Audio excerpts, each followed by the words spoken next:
Welcome back to the channel. We are here again with my 1995 Ford Escort wagon, and she's not looking so good today. Getting a little bit worse for wear. The old tin worms are getting into her pretty bad in some places, particularly down here in the rockers. That spot right there had me puzzled for quite a while.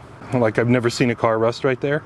There is a door drain for the rear drawer right above that location, and I think it's obstructed. I think that's true on both sides of the car. But anyway, both rockers are just completely shot. Over here in the passenger side, you know, the fun just keeps right on going.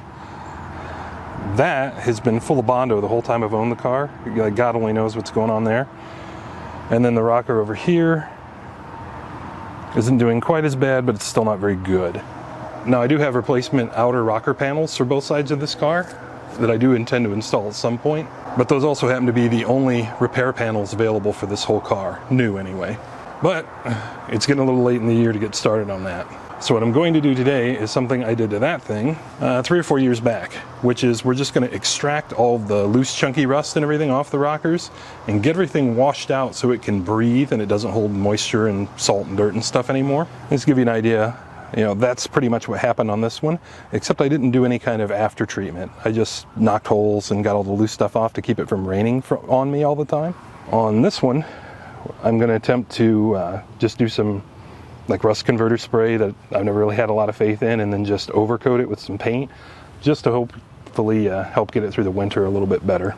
None of this is really all that exciting. What I'm going to be doing is just taking that with like a claw hammer, ball peen hammer, whatever, knocking all the big pieces off. If there's some real thin stuff, which I'm sure there will be, probably hit them with some tin snips. Might end up with some wire brush and a wire wheel, but I don't really want to get crazy about it today because I know it's just going to get worse over the winter, and I have replacement metal to, you know, stick back on the car. So we're just interested in mitigation for the moment.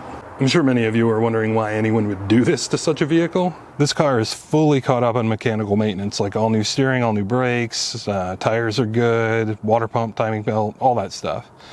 And has 88,672 miles on it as I speak. I'm thinking it's got about another 100,000 mechanically, if we're lucky, but the body sure isn't going to make it if we don't do anything. Should you choose to embark in a project such as this by yourself or on your own, you're going to want your worst pair of decent gloves because you're going to tear them completely up anyway, so don't use brand new ones. And I highly recommend cardboard box just to help make catching the carnage a bit easier. But yeah, you can see she's not going to put up much of a fight.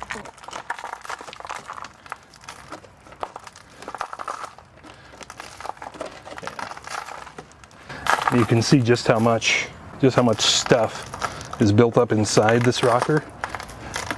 Yeah, that's like mud and sand and stuff. That's just accelerating the rust from the inside out, which is how this starts anyway. But yeah, all that's like wet mud. So absolutely must go. Got a couple hammers out here just to hit it with, but it's not looking like I'm gonna need them, at least not soon.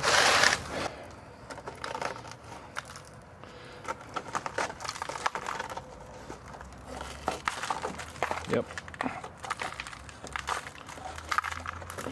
Yeah. And all this little loose stuff, I'm gonna end up snipping off.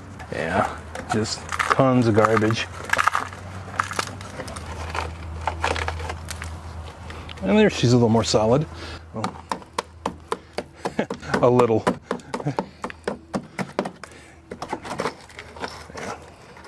Yeah.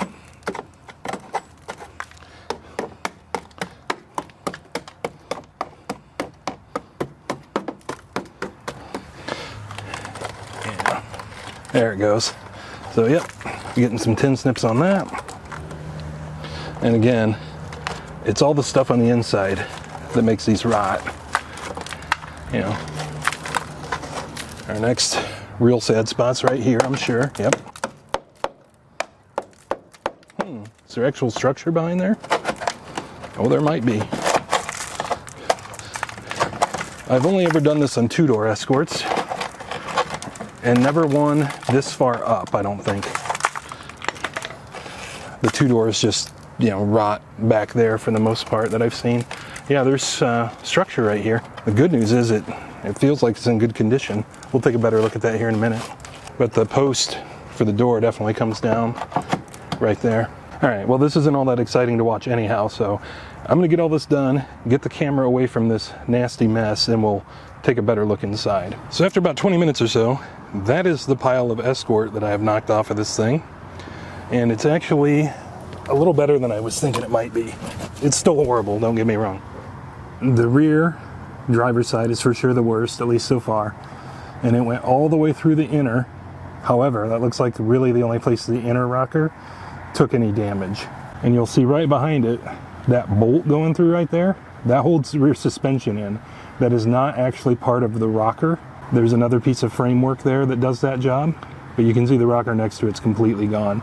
So what I'm getting to there is that this is bad, but this is not actually the whole structure of the car, and we'll get all this fixed up in good time. Yeah, the inner wheel well right there, the wheel liner, I guess, or the fender drop down, whatever you want to say, it's actually in pretty good shape. I can still see some clean bare metal on it, so I don't have to worry about patching that up. Up here, there's the body support that comes down that captures the door post for the rear doors, and it's like in great condition. And there you can see through the giant rust hole, the inner rocker is rusty but intact, so not so horrible. And then as we get up to the front fender, it's pretty much the same story. The inner rocker is pretty decent. That drop down lip might be bad, but it shouldn't be a big deal to replace the lip if I need to. But the actual inner rocker is really good. There's just one hole in it right there, so that'll have to be cut out and patched up, but otherwise should be okay. And then of course, whatever fight we need to have with the rocker to get it to actually fix, I'm betting they don't. So now the next thing I'm going to do is come at this with I don't know, maybe the cutoff wheel. I've got some thin ones that might be nice and quick to snip some of these sharp edges off with. And that's basically the plan, is just get rid of all the sharp edges. So when I go to get in and out of the car, I'm not just cutting my legs up or tearing up my clothes and stuff like that. And just kind of dress that up a little bit. So I do not actually have any extra thin cutoff wheels. I've just got these guys. But what I also have is a trio of $12.99 Harbor Freight grinders that I bought exactly for doing this kind of super gross, rusty, nasty work. So time to knock some new off of one of them.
And starting from rear to front, this is how we ended up. Kind of take you along the journey here. I spent a good bit of extra time right there because there's like a factory overlap. It's extra thick, so I kind of want to try and preserve that if I can. It's structural. And then we got all that up to the front wheel. So it's not good news, but it's not as bad as I might have feared. What is a problem is it has begun to rain. And I'm only going to have weather warm enough to do anything about this today and tomorrow, and today's about done. So I'm just going to get a couple of big holes going in the other side, which shouldn't take too much. I don't really care if I get them all that well trimmed out. but then I want to wash this interior panel. So I'm going to just take a garden hose and spray that out. But I need to get going, which means no more camera, but pretty sure you guys know how garden hoses work. So with about 5 minutes of effort, that's the pile that I got out of the passenger side. It's really not nearly as bad as the driver's side. I also just couldn't help the fun of swinging the hammer at this BS repair the previous owner did, just to see what's in here. And it's just like chicken wire or something, you know, some sort of perforated metal with Bondo smeared over it. So this whole wheel arch, I'm sure, is trash, but we can worry about that as we go. Just FYI, that is also what the previous owner referred to as a professional repair. So there is no shortage of scumbags in the world. But anyway, here's the hole I opened up in the rear. Plenty big enough to get a garden hose nozzle and stuff in. The rest of the rocker, you know, I punched at it a few times. It's actually pretty solid until you get up front, right behind the front wheel. And then we got, you know, big hole again. But all in all, it's really not that bad over here. So I'm going to right quick turn the hose on all that and get all the grimies flushed out of it that I can. And then if it's not raining, I may start pecking away at those quarter arches and stuff that are just not even existent.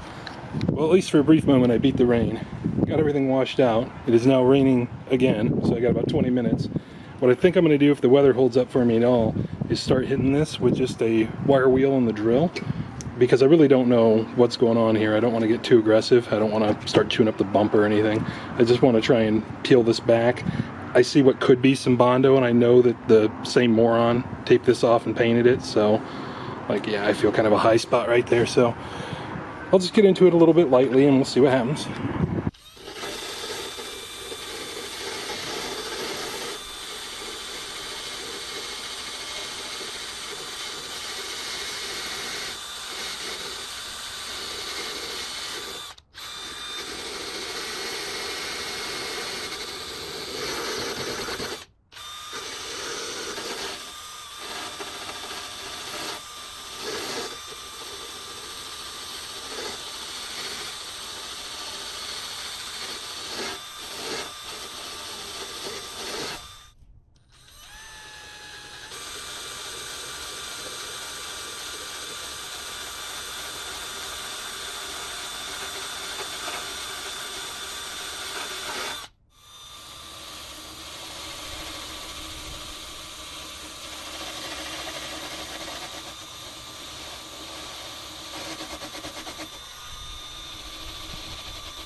Okay.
So last night I ended up working on this quite a bit longer than after when the rain started.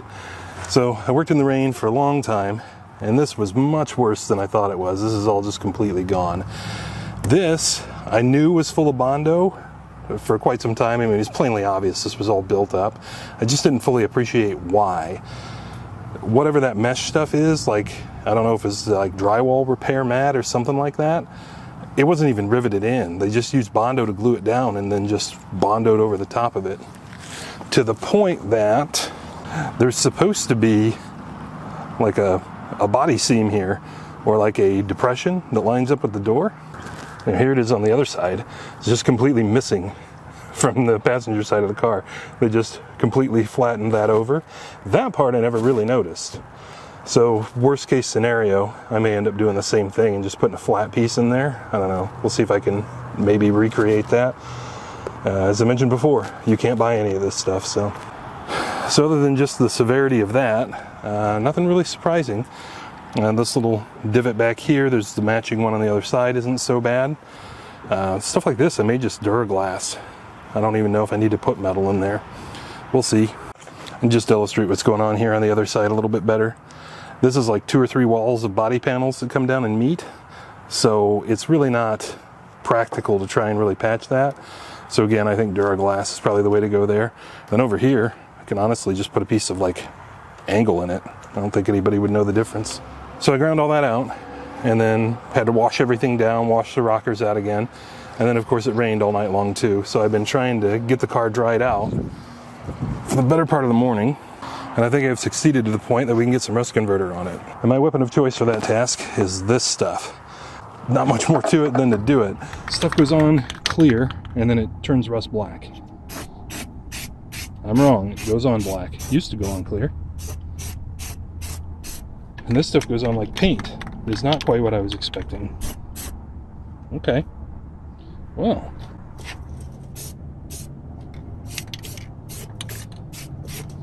It smells just like paint too. Alright, well, that's going to be the end of the commentary. I need to get a respirator on.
All right, so that's pretty much it until this stuff cures and we get a top coat on it. This stuff is not what I thought it was. It behaves exactly like paint, like to the point that I kind of suspect it might just be paint.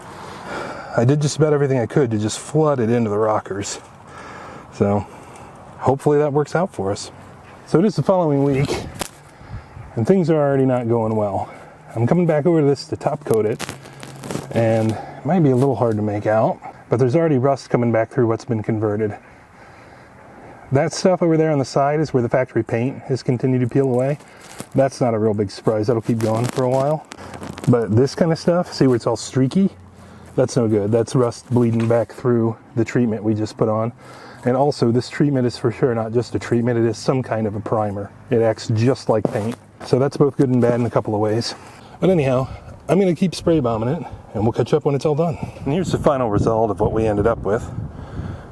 Driver's side significantly worse than I was hoping it would be. And I'm sure the color choice is also going to be controversial, but is what it is. The overspray situation is also dire, but that's going to get worse before it improves.